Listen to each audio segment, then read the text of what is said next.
Tunaona Yesu akiwa a good servant kwa vile aliosha wanafunzi wake miguu, si ndio? Bwana asifiwe. Lakini kuna swali Yesu aliwauliza pale. Bwana asifiwe. Yesu akawauliza ya kwamba yeye ni Mungu, si ndio? Na wanamuita mwalimu. Bwana asifiwe. Lakini ni kwa nini alijitoa akawanawisha, ni kuwanawisha ama kuwaosha miguu? Bwana asifiwe. Mtu wa kitengo chake anaona ni vizuri aweke maji kwa karai na ananawisha wale wanafunzi wake miguu. Bwana asifiwe. Si hapo tunaona kuna kunyenyekea, si ndio? Bwana asifiwe. Kama Yesu hangekuwa na ananyenyekea, hangefanya ile kitendo. Bwana asifiwe. Mwadhani agosho. Ni kwa sababu yeye kweli ni Mungu. Bwana asifiwe. Na kufanya kwa kile kitendo alifanya, bado aliwaonyesha ameweka nini? Ni kama funzo aliwafunza, si ndio? Nao wakuwe wakifanya hivyo hivyo. Bwana asifiwe.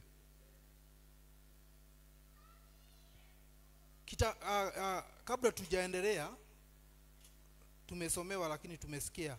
Lakini kuna swali tu ningetaka tujiulize. What is servanthood? Bwana asifiwe. Servanthood ni nini? Nani anaweza elezea vizuri servanthood ni nini? Utumishi. Tumpigie makofi. Mwingine?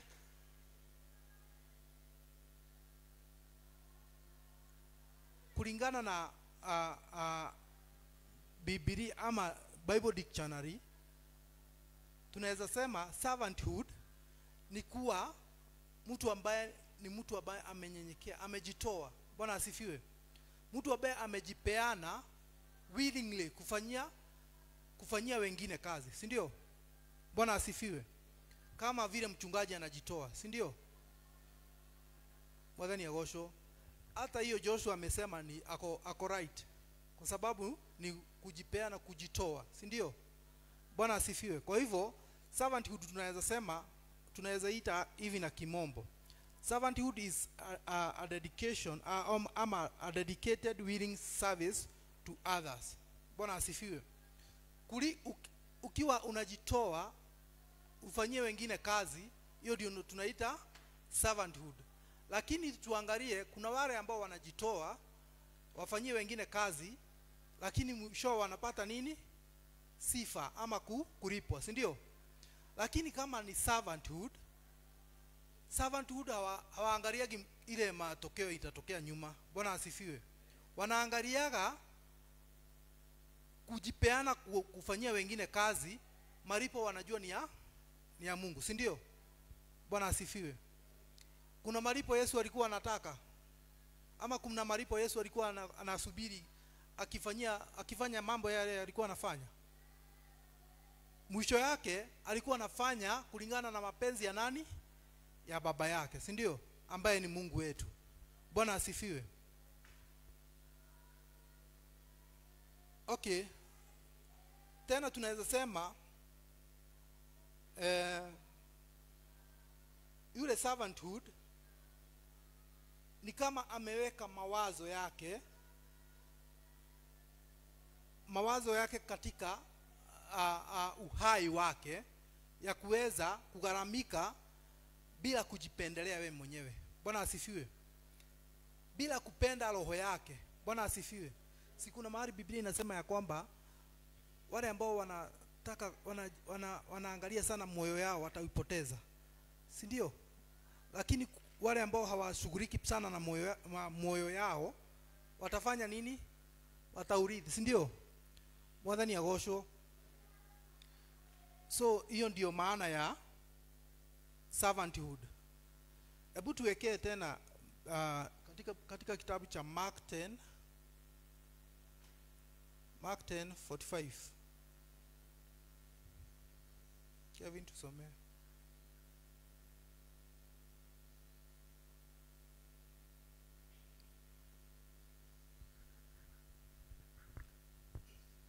Mark chapter number 10 verse number 45, the Bible says, "For even the Son of Man did not come to be served, but to serve, and to give his life as a ransom for many." Bwana asifiwe. Ati mwana wa Mungu pia naye alikuja si kutumikiwa bali kutumika. Bwana asifiwe. Sisi kama waumini tunafaa kuwa tunasaviwa ama tunafaa kuwa tunasaviana. Hapo kuna Kiswahili na Kiingereza imeshikamana. Lakini mmeelewa nimeuliza nini? Are we here to be served or to serve others? Bwana asifiwe. Kama hakika sisi ni servanthood, na mfano mzuri tunapewa na Yesu kama servanthood. Bwana asifiwe. Na tumeona ya kwamba Yesu aliwaosha miguu wanafunzi wake.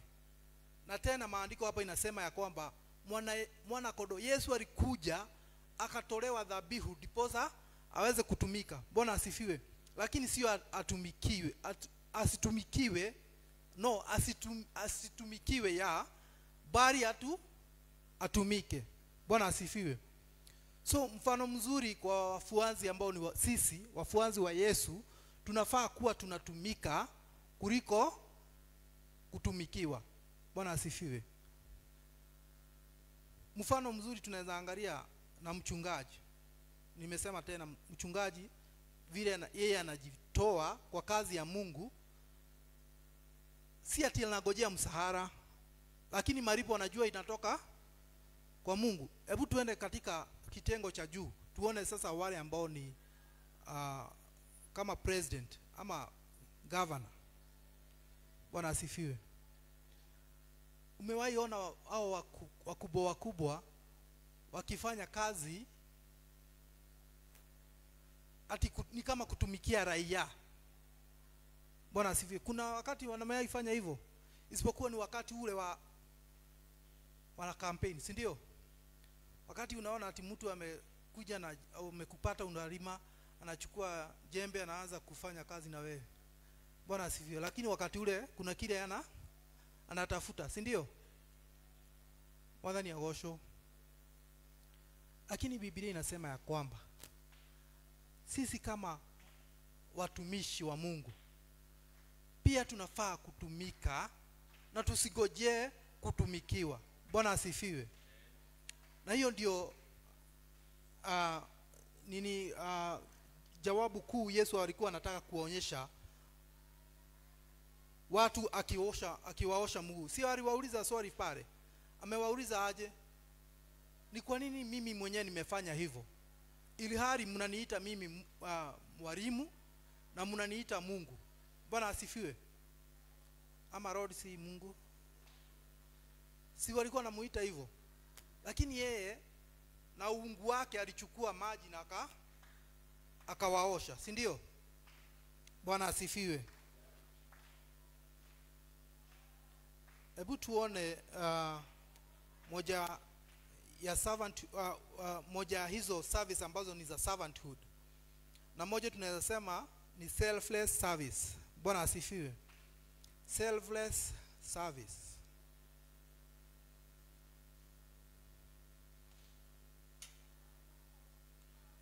Hiyo selfless service tumesema hivi ni ya kwamba wewe unafanya kazi bila kutarajia malipo yoyote. Bwana asifiwe. Selfless service is when one desire to serve others without expecting to be recognized or to be rewarded. Bwana asifiwe. Unafanya hiyo kazi yote ukiwa wewe hautarajii kupata malipo ama kupongezwa. Bwana asifiwe. Sometimes huwa tunataka kupongeziwa. Bwana asifiwe. Nikafanya jambo kidogo, nataka ni sifiwe. Bwana asifiwe. Na hiyo haswa inaonekana na wale ambao tunawaita politicians. Ndio unaonaga wakati mwingine amekuja amepeana kitu lakini anataka itajwe ni ngapi amepeana na ni nani ameipeana, si ndio? Bwana asifiwe. Na hiyo sio servanthood. Bwana asifiwe. Ingine ni humility.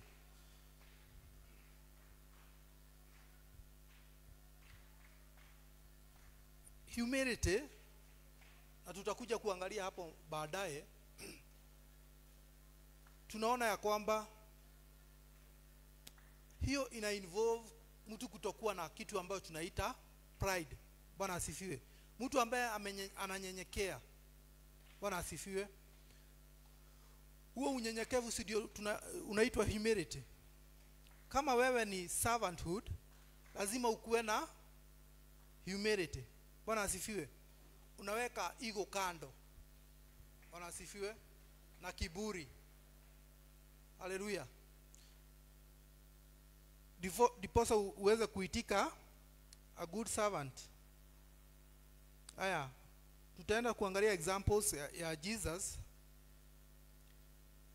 Mahali ambapo tutaona Jesus akiwa a good examples of a servant leader.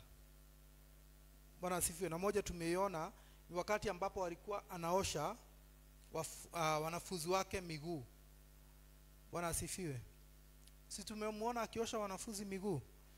Ingine ni wakati alikuwa anaponya wagonjwa katika kitabu cha Matthew 8:14. Matthew 8:14.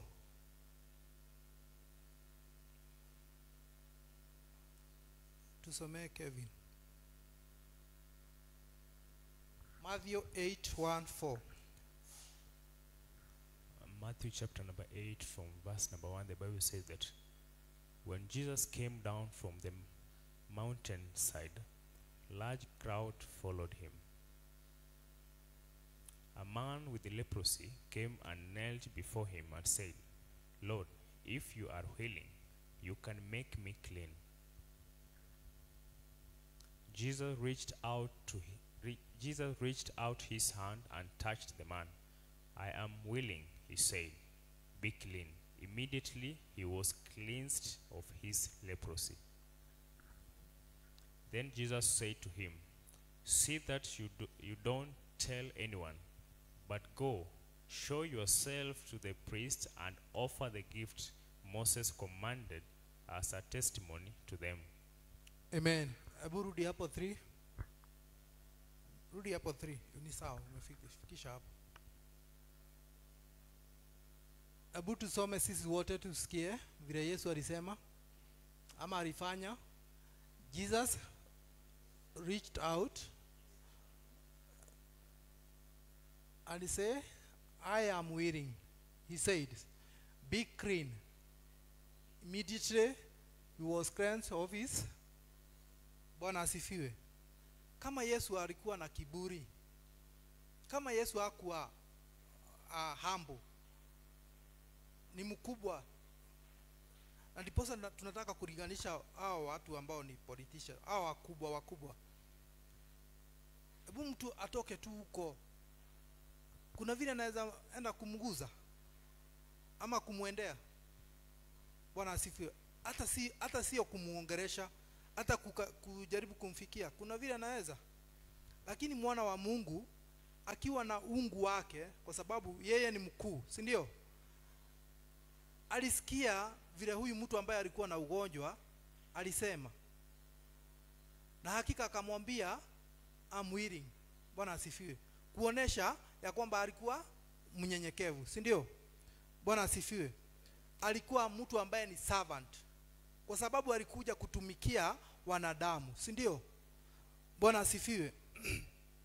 Alafu hiyo ingine namba 4. Hebu weka namba 4. Tusome.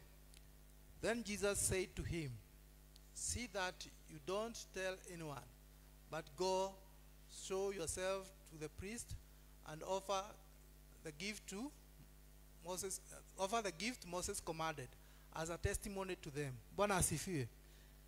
Hakuwa anataka ajulikane ni yeye amefanya, si ndio? Ndiposa alimwambia uenende na usiambie mtu kilichokufanyikia. Bwana asifiwe. Ni kumaanisha hakuwa anataka kufanya nini? Kusifiwa. Bwana asifiwe. Na ndipo tumesema ya kwamba servanthood anafanya selfless service. Bwana asifiwe. Kwa sababu yeye hataki aonekane na hataki kufanya nini? Hataki malipo yoyote. Si ndio? Okay, hiyo ingine ni tunaweza ona Yesu akiwa good example ya servant leader wakati aliombea wanafunzi wake. Hebu weka John 17:9-19. John 17:9-19. Kevin.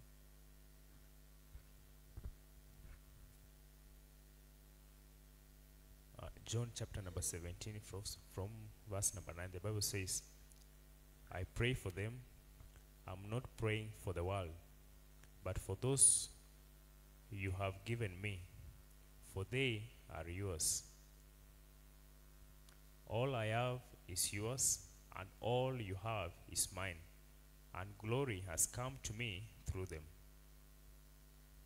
I will remain in the world no longer, but they are still in the world, and I am coming to you. Holy Father, protect them by the power of your name, the name you gave me, so that they may be one as we are one. While I was with them, I protected them and kept them safe by that name you gave me. None has been lost except the one doomed to destruction, so that scripture will be fulfilled. I am coming to you now, but I say these things while I am still in the world, so that they may have the full measure of my joy within them. I have given them your word, and the world has hated them, for they are not of the world any more than I am of the world. My prayer is not that you take them out of the world, but that you protect them from the evil one. They are not of the world, even as I am not of it. Sanctify them by the truth. Your word is truth. Amen. Bwana asifiwe. Yesu hapo alikuwa anaombea wanafunzi wake. Na kulingana na mimi, sioni kama ilikuwa tu ni wanafunzi, bali ni kama alikuwa anaombea watu ambao alikuwa ametumwa diposa awakomboe kutoka katika dhambi. Bwana asifiwe. Na diposa alikuwa anasema ya kwamba yeye si wa ulimwengu kama vile hao watu si wa huu ulimwengu. Bwana asifiwe. Ni kumaanisha kama Yesu hangekuwa anataka, alikuwa anajua anakufa. Bwana asifiwe. Si alikuwa anajua. Sasa hebu imagine anaombea watu ambao wanakuja ama walifanya yeye auawe. Bwana asifiwe. Na akiwa na huo upendo mwingi. Praise the Lord. Ni kumaanisha ya kwamba servanthood, hiyo kitu ambayo tunaita servanthood, ilikuwa ndani yake. Bwana asifiwe. Kama Yesu hangekuwa na tuseme hakuwa anataka hawa watu, ama hangekuwa anataka kukufa sababu ya ama kwa ajili ya watu, si alikuwa na uwezo ya kukataa? Bwana asifiwe. Hebu siku moja wewe uambiwe ati unakufa sababu ya mtu mwingine. Bwana asifiwe. Hata uambiwe unakufa kwa sababu ya ajili ya ama ukufe kwa sababu ya mtu wenu, unaweza kubali? Bwana asifiwe.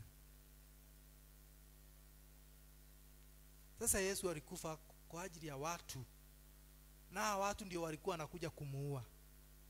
Bwana asifiwe. Si tunaona sasa Yesu akiwa akinyenyekea sana pale chini, si ndio? Na hiyo ndio tunaita servanthood. Bwana asifiwe. Hebu tuone example nyingine. Ni wakati yeye ali feed ama alipatia chakula watu 5,000. Bwana asifiwe. Kitabu cha Matthew 14:13 to 21.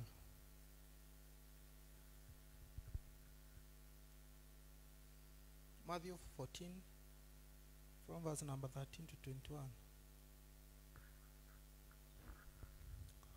Matthew chapter number 14 from verse number 13, the Bible says that when Jesus heard what had happened, he withdrew by boat privately to a solitary place. Hearing of this, the crowd followed him on foot from the towns. When Jesus landed and saw a large crowd, he had compassion on them and healed their sick. Kidogo tu, hebu tuangalie hiyo mstari. Rudi nyuma pale tu kidogo. Line number 2 inasema he had compassion on them and healed their. Usikiati Kevin. Bwana asifiwe. Compassion ni nini? Huruma. Bwana asifiwe. Alihurumia ule umati wa watu, si ndio? Alafu alikuwa na wafanya nini? Wengine anawaponya. Tuendelee. 15. As evening approached, the disciples came to him and said, "This is a remote place, and it's already getting late. Send the crowds away so they can go to the villages and buy themselves some food." Jesus replied, "They do not need to go away. You give them something to eat." "We have here only 5 loaves of bread and 2 fish," they answered. "Bring them here to me," he said. And he directed the people to sit down on the grass, taking the 5 loaves and the 2 fish, and looking up to heaven, he gave thanks and broke the loaves. Then he gave them to the disciples, and the disciples gave them to the people. They all ate and were satisfied, and the disciple picked up 12 basketfuls of broken pieces that were left over. Hata unaweza fikisha hapo. Bwana asifiwe. The point is delivered. Lakini kulingana na utu wa wale disciples, walimwambia aje? Bwana asifiwe. Walimwambia aje? Hallelujah. Walikuwa wanasema watume nyumbani ama watume mahali kwingine kwa sababu kumeanza kuwa giza. Bwana asifiwe. Hata wao wenyewe ni kama hawakuwa wanajua Yesu anaweza fanya mambo makuu. Bwana asifiwe. Lakini kwa sababu ni watu, Bwana asifiwe, hawangeona kama Yesu anaweza pata chakula ya wale watu. Haleluya. Lakini Yesu aliwaambia aje? Munipatie kitu kidogo.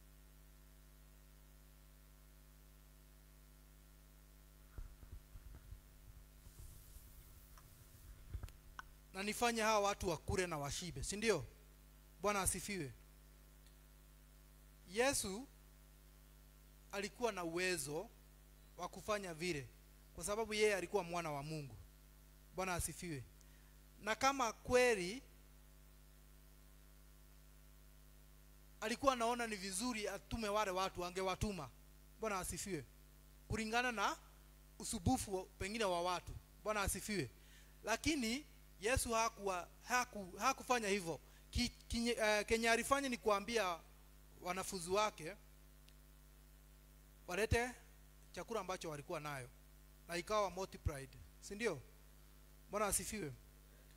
Si tumeona hapo Yesu akiwa kielelezo kizuri, ama a good example of servant leader. Bwana asifiwe. Ya mwisho, lakini kuna zingine, ni wakati yeye alijitoa uhai wake akakufa msalabani. Bwana asifiwe. Na tumeongea hapo awali ya kwamba yeye alikubali kusulubiwa kwa msalaba kwa sababu ya dhambi zetu. Bwana asifiwe. Sidhani kuna mtu ambaye amezaliwa na binadamu yoyote ulimwengu mzima anaweza kubali kukufa kwa ajili ya makosa ya mwingine. Bwana asifiwe. Lakini Yesu alifanya hivyo kwa sababu ya yeye alikuwa kielelezo kizuri ya good servant. Bwana asifiwe. Mwadhani ya gosho. Tunaendelea vizuri. Haya. Sasa ningetaka tuone quality of a true good servant.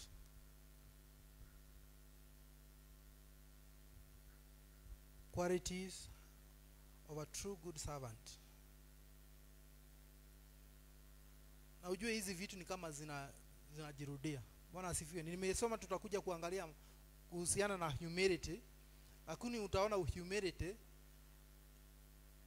inaingiana na servanthood, si ndio? Na quality number one ni humility. Humility.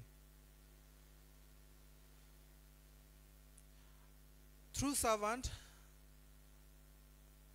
always be humble, caring others than himself or herself. Bwana asifiwe. Kiongozi mzuri ama good servant. Sasa hapo na Kiswahili tunaweza ita aje good servant?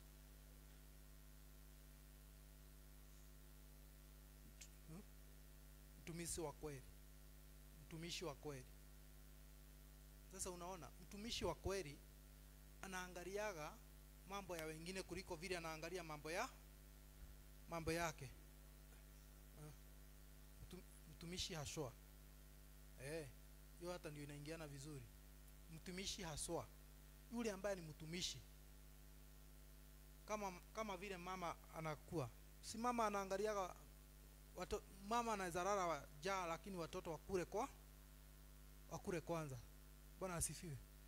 Na sisi kama viongozi wazuri tunafaa kutekeleza ama kuwajibika na mambo ya wengine ambao tunaongoza. Bwana asifiwe. Kuliko vile tunaangazia mambo zetu, si ndio? Bwana asifiwe.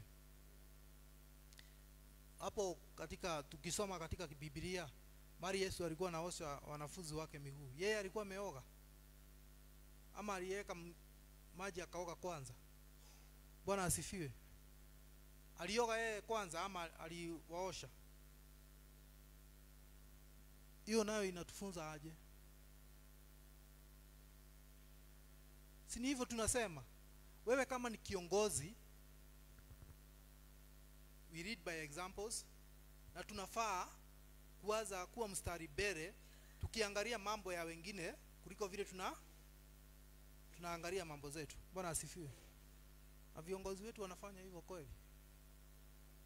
Wanafanya hivyo? Si nyinyi wale ambao tunaita viongozi wetu wanafanya hivyo? Bwana asifiwe. Na sisi wenyewe tunafanya hivyo? Tunaangalia maslahi ya wengine kwanza ama tunaangalia maslahi yetu kwanza? Nini inakuja mbele? Ni sisi.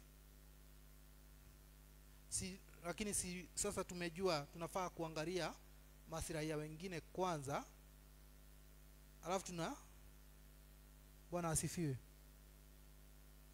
Nikisema maslahi sisemi ati ukienda kufanya kazi unafanya kazi ukijua unafanyia mwingine. Si hivyo. Lakini kama wewe ni kiongozi, taka kujua hao wengine yale mambo yanafaa kufanywa, na wewe unakaa kipaumbele, unafanya yale mambo pamoja na wao, si ndio? Bwana asifiwe. Ingine ni compassion. Compassion na Kiswahili ni nini? Huruma. Bwana asifiwe. Having that feeling of sympathy with others. Bwana asifiwe. Nadhani agosho. Wakati mtu akipatwa na jambo hapa, nani huwa ana organize mambo haraka haraka ifanyike? Si ni mchungaji? Kwa sababu ako na hiyo compassion, si ndio? Anataka kujua huyo mshirika wangu ametendekewa na jambo, kunaendelea aje? Bwana asifiwe. Si anakuwa wa kwanza kukupigia simu? Bwana asifiwe. Alafu ana organize watu vile watafanya ama wataajibika pamoja na wengine, iposha washughulikie ile jambo. Bwana asifiwe. Qualities of a good servant. Ingine ni courage. Bwana asifiwe.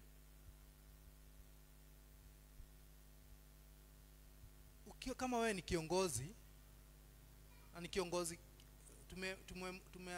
mtumishi, tumeambiwa na mchungaji mtumishi haswa, haufai kwa sababu watu wengine wanalia, wewe unafaa kulia pamoja na wao. Wadhani agosho. Haufai kulia ati jambo imekuwa ngumu. Bwana asifiwe. Hautaweza. Wewe ni kiongozi, lakini unajiweka mstari mbele, wale ambao unaongoza wakilia na wewe unalia pamoja na wao. Bwana asifiwe. Mwadhani agosho. Si hata kwa serikali tunaona hivyo. Umewahi sikia hata kukiharibika aje, umewahi sikia ati president akisema nchi imeharibika sasa, ni kubaya, ni kunoma? Bwana asifiwe. Umewahi sikia hivyo? Kwa sababu yeye ni kiongozi, si ndio? Hata kama si kuzuri, yeye anasema ni kuzuri, si ndio? Sababu yeye ndiyo kiongozi, si ndio? So you have to have that spirit of, if you have that spirit of servanthood, you must be courageous. Bwana asifiwe. Ingine ni responsibility.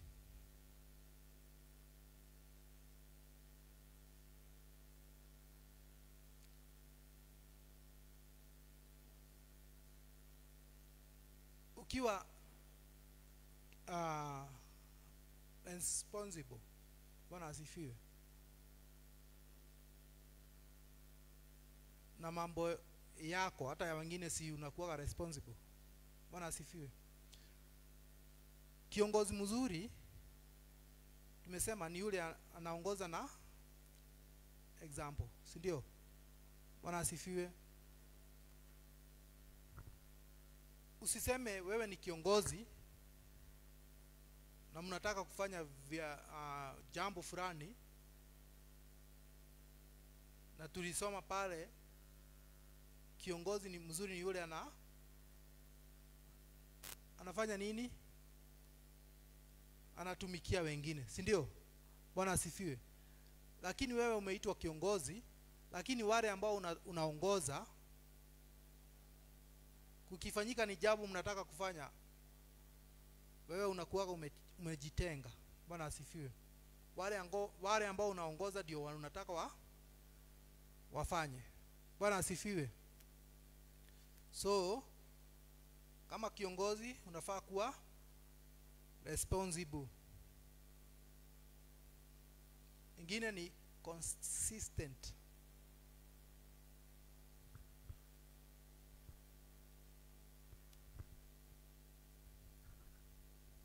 zote tuko katika safari. Safari ya kwenda wapi? Mbinguni. Na kama sisi zote tuko katika ile safari ya kutafuta uhai, Bwana asifiwe, diposa tuitike viongozi vielelezo, ama viongozi ambao ni vielelezo vyema. Kama ni mambo na maombi, hatufai kuifanya siku moja. Bwana asifiwe. Yaani ni kama tuseme leo Sunday, ati wakati wa kuingia kanisani ni Sunday. Bwana asifiwe. Hizi wakati mwingine ni wakati wa kufanya kazi. Bwana asifiwe. Inafaa kuwa ni kitu ambayo inafanya nini? Inafuatanishwa, si ndio? Leo, kesho, kesho kutwa. Bwana asifiwe. Na kama ni kusoma Biblia, tunaisoma on Sunday. Bwana asifiwe. Tunafaa kuisoma mara ngapi Biblia kwa wiki?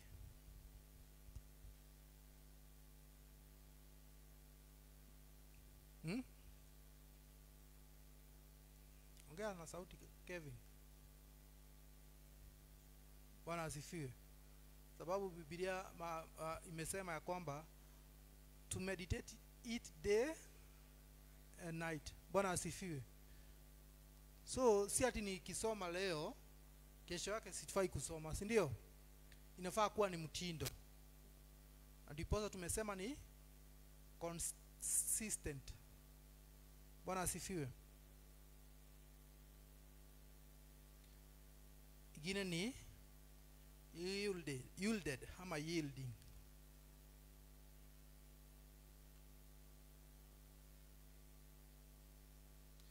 Hiyo naweza soma katika kitabu cha Philippians 2:13. Na hata kama tutasoma, utaenda kusoma, wewe acha Mungu akufanyie kazi. Bwana asifiwe. Bwana asifiwe. Always allow God to work on you. Bwana asifiwe. Unajua kuna mahali kwingine tunasemaga ama kuna mambo ambayo tunabebaga, tunaona kama sisi wenyewe tunaweza. Bwana asifiwe. Lakini bila Mungu haya mambo hatuyawezi, si ndio? Bwana asifiwe. Ingine ni tuwe Christ witness.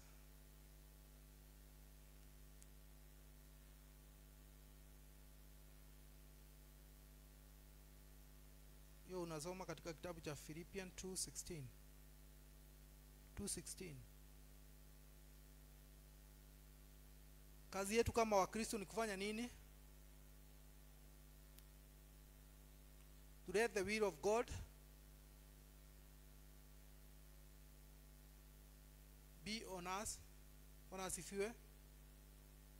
Alafu kuinvest na Kiswahili ni kufanya nini? Kuwekeza. Kuwekeza. Tuwekeze mambo ya kiungu ndani ya maisha yetu. Bwana asifiwe. Our work as a servant is to do the will of God and invest our life in eternity. Bwana asifiwe. Tunaenda vizuri? Kwa nini mnaboeka? Hamjaboeka? Si hata mimi nitapeana mtihani kama mchungaji. Nitapeana mtihani, lakini si mimi nitamakiwa na mchungaji. Kwa hivyo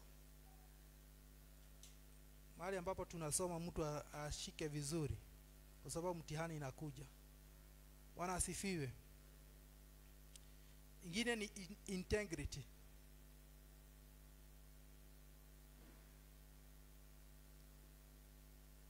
What is integrity?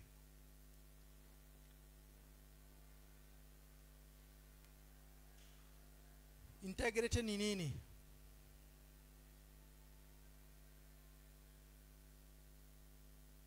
Bwana asifiwe.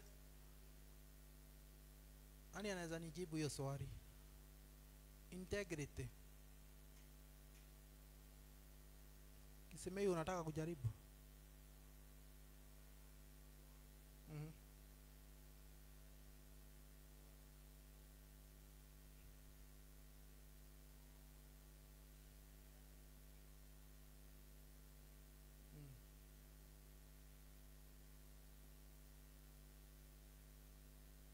Hatuwezi kataa.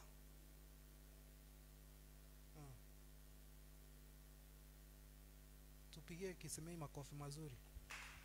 Nani mwingine anataka kujaribu? Integrity.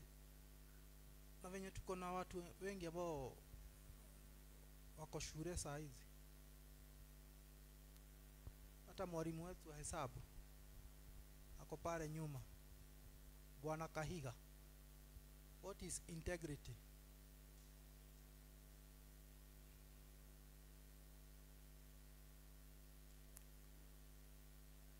Au simame juu ujibu kama umesimama.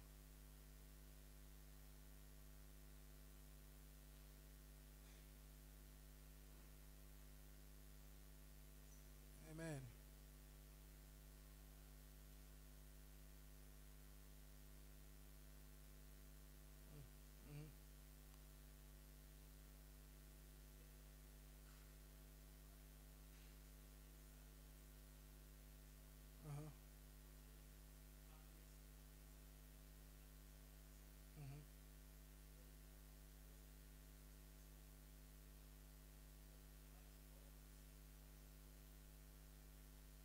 Humility bado iko pale.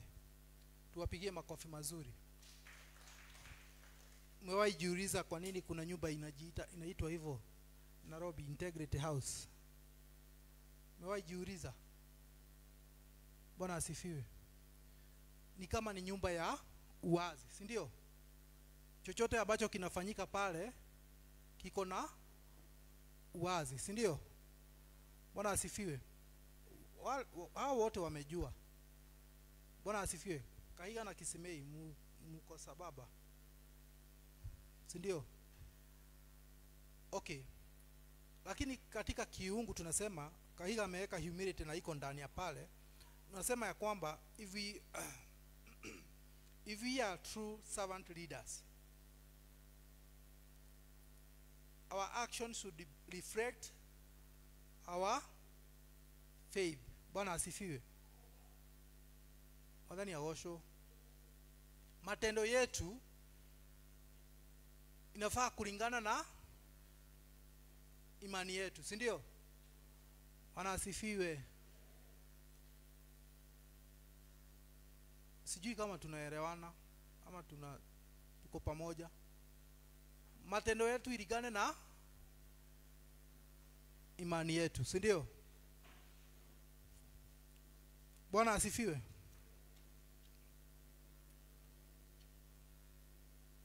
Ya mwisho ni kitu ambacho tunaita empathy. Empathy. Empathy, na tupate mtu ambaye anaweza tuambia empathy ni nini. Asi Kisemei na si Kahiga. Empathy. Asomie tuambie mwalimu.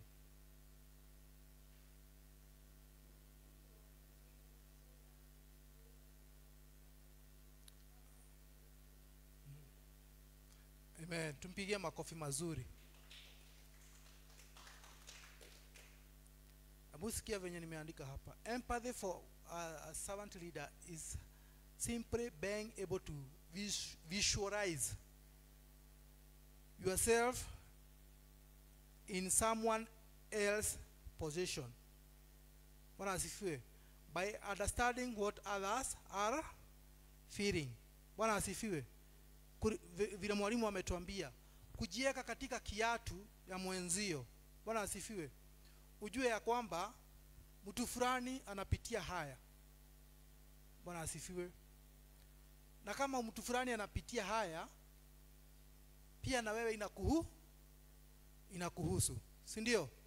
Bwana asifiwe. Kama wewe ni good servant leader,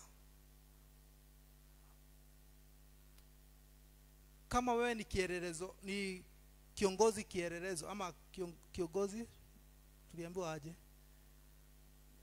kielelezo, nafaa kuwa nina feel vile Kevin ana feel. Bwana asifiwe. Kama Kevin anapitia mambo mangumu, pia na mimi inanihusu. Bwana asifiwe. Lakini tujiulize, ni wangapi wetu hapa tunataka kuvalia kiatu ya mwenzetu? Bwana asifiwe. Ni wangapi wanataka kuvaa kiatu ya mwenzio,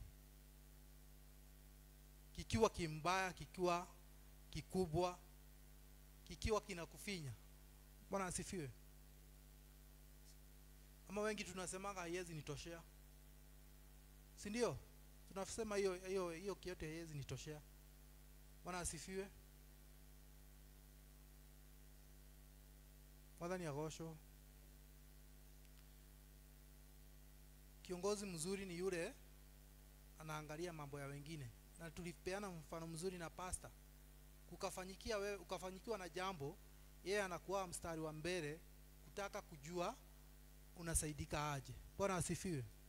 Kwa hivyo ule mzigo anachukua ni kama ni wake. Bwana asifiwe. Yesu aliambia wanafunzi wake, amewaosha mguu ndiposa wafunze. Bwana asifiwe. Kwa hivyo hata sisi tunafaa kuwa tunafuata nyayo za mchungaji, si ndio? Kwa sababu tunafunzwa. Bwana asifiwe. Mwadhani ya gosho. Mimi sijui kwa nini nasema hivi wakati mwingi. Hakika mimi naweza ita mchungaji kama baba mlezi, sababu amenilea mahali ambapo nimefika. Naweza sema amenisaidia mahali pakubwa sana. Bwana asifiwe. Kiroho, kwanza kiroho. Mama Jennifer, siwe unaweza sema ukweli, kwa sababu tumetokana nawe mbali. Tulikuwa na niwapee ka story kidogo. Tulikuwa na Mama Jennifer na tulikuwa na ushirika na akina Mama Jennifer, si ndio? Mama Jennifer, ulikuwa unaitwa aje ule ushirika? Ulikuwa unaitwa Mountain Movers ule ushirika. Tulikuwa tumetoka huko chini. Lakini acha nikwambie, kama kuna wakati nimewahi kuwa na wakati mgumu, ni wakati ule. Bwana asifiwe. Ndiposa nasemaga mchungaji amenisaidia na amenilea hakika. Kulikuwa kuna semekana tunaenda kwa sababu lazima tugeenda ushirika kwa kila.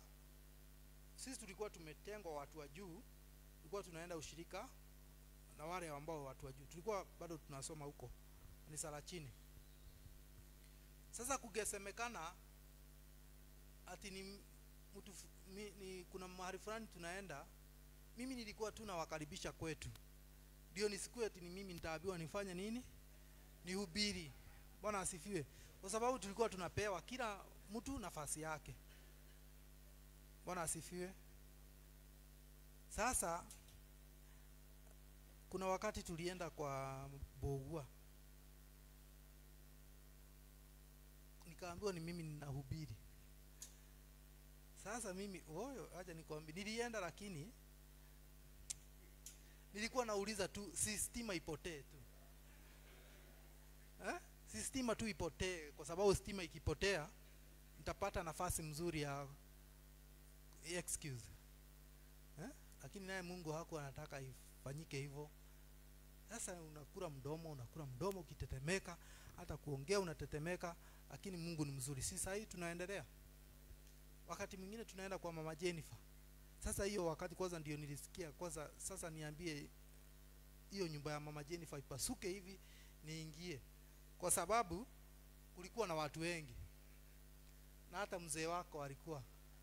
Sasa unaona watu walikuwa wengi kwa ile boma. Sasa mimi nilikuwa na sweat, sijai sweat hata mmewahi uniona nikisweat hapa? Nilisweat, nikasweat lakini nashukuru Mungu ati haswa wakati huu nasimamanga na sitetemeki. Nikumaanisha Mungu ametumia mchungaji kunilea. Bwana asifiwe. Na pia kama wewe uko na uoga inaishaga, by the way. Inakujaga inaisha. Lakini inaisha ukikubali kutumika, si ndio? Usikae kama mimi sikuwa nataka. Hata si niliwaambia hapa wakati kanisa ilikuwa inafunguliwa sikuwa. Na hata siku nyingine huyu bibi yangu wakati tuliingia huku, tulienda huko Mother Church siku ya kwanza. Mimi nilifanya waende kwanza. Hiyo siku ya kwanza sikuenda kanisani, nilibaki nyumbani kwa sababu sikuwa nataka niambiwe salimia watu. Bwana asifiwe. Sikuwa nataka. Kwa hivyo nilibaki nyuma nikidhani sasa Sunday nikienda sitaabiwa kwa sababu bibi alienda. Sasa wamekuwa wenyeji. Kwa hivyo hata mimi nitakuwa nakwambia. Lakini Mungu ni mzuri. Mungu ni mzuri ati tumefika mahali tumefika. Kwa hivyo sifa zote ni kwa Mungu, na nachukua nafasi tena na nimshukuru mchungaji kwa vile amefanya mambo makubwa. Bwana asifiwe. Tunaendelea. Sasa mahali tumefika empathy. Na tukasema empathy ni kutaka kujua mwenzako anaendeleaje ama mwenzako anapitia magani, si ndio? Bwana asifiwe. Na hiyo ndio ilikuwa mwisho ya good quality servant. Ni nyingi, sijaandika zote. Kwa hivyo zingine hata wewe unaweza ongezea. Na mkumbuke tuko na mtihani. Bwana asifiwe. Sasa ningetaka tuingie katika hiyo kitu ambacho tunaita humility. Humility. Na humility, definition ya humility, si mwalimu mzuri ni yule anaulizaga maswali ndio ajue kama watu wanashika, si ndio? Humility ni nini? Kwa haraka. What is humility? Ama kwa Kiswahili humility ni nini? Kujishusha chini. Sasa hebu define hiyo kujishusha chini.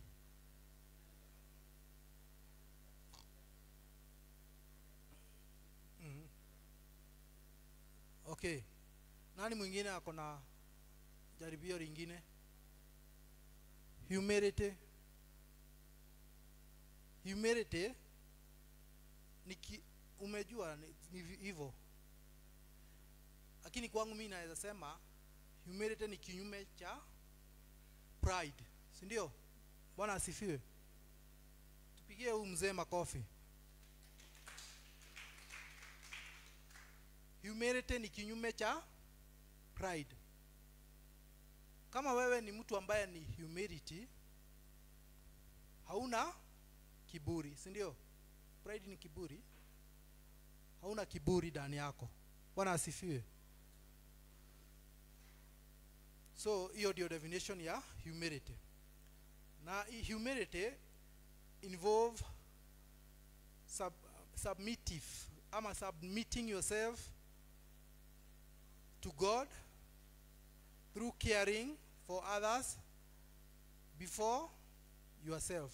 Bwana asifiwe.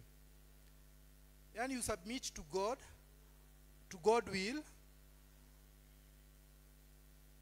caring for others before yourself.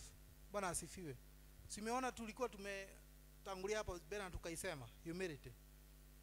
Hebu tuone sasa aspect of humility biblically. Aspect of humility biblically. Number 1 ni submissive. Na tulisema hapo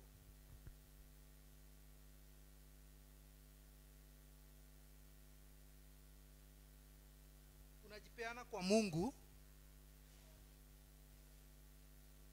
ndiposa uweze kufanya nini? Kutumika. Bwana asifiwe. kama vile Yesu alijitoa. Bwana asifiwe. Si Yesu alikuwa mwana wa Mungu, lakini alijitoa aweze kutumikia binadamu. Bwana asifiwe. Number 2 ni self awareness. Hata sababu hata vile pastor unasema wakati inaenda ya leo, hata mimi ama nimemaliza saa 4:32. Haya imeisha. Simnipigie makofi. Na sijamaliza.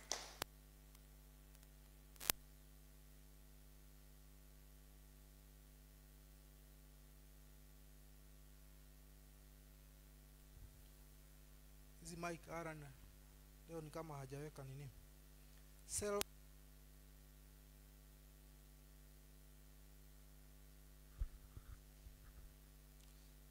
awareness ni vile unaweza sema those people who are humble have a realistic understanding on their strength, weakness and limitation. Bwana asifiwe. Wewe mwenyewe unajijua ni mahali wapi unafanya vizuri. Bwana asifiwe. Ama ni mahali wapi unakoseanga. Bwana asifiwe. Mwadhani ya gosho. Unajua si aufanyagi kila jambo ati hakuna vile wewe Mungu alikubariki na mambo yote, si ndio? Kuna mahali Mungu alikubariki na unafanya vizuri kuliko mahali kwingine, si ndio? Kwa hivyo ukiwa na humility unajitambua wewe mwenyewe, si ndio? Bwana asifiwe. Tuendelee ama tubakishe hiyo ingine kwa sababu ya muda? Lakini watu si waja kuja.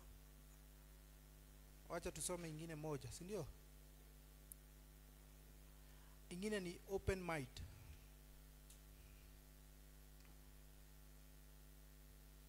Bwana asifiwe. Ukiwa na humility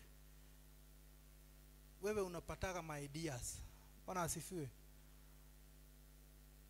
Unakuwaga na kitu ambacho tunasema mawazo yako imepanuka. Unaweza saidia watu kwa mambo fulani, si ndio? Kwa sababu mawazo yako imefanya nini? Imepanuka. Bwana asifiwe. Na pia unaweza kuwa pia na kitu ambacho tunaweza ita matokeo mazuri. Bwana asifiwe. Kwa sababu Mungu amekubariki na mawazo ambayo imefanya nini? Imepanuka. Si ndio? Wacheni tukomee hapo. Maybe tunaweza endelea next time. Sijauliza maswali. Lakini maswali utakuja kuulizwa. Si ndio? Kila mtu si amesoma. Kwa hivyo mtihani mjue tunakuja kufanya. Si ndio? Mungu awabariki kwa kunisikiza na Mungu awaendelee kuwapatia neema. Nikikaribisha mchungaji. Okay.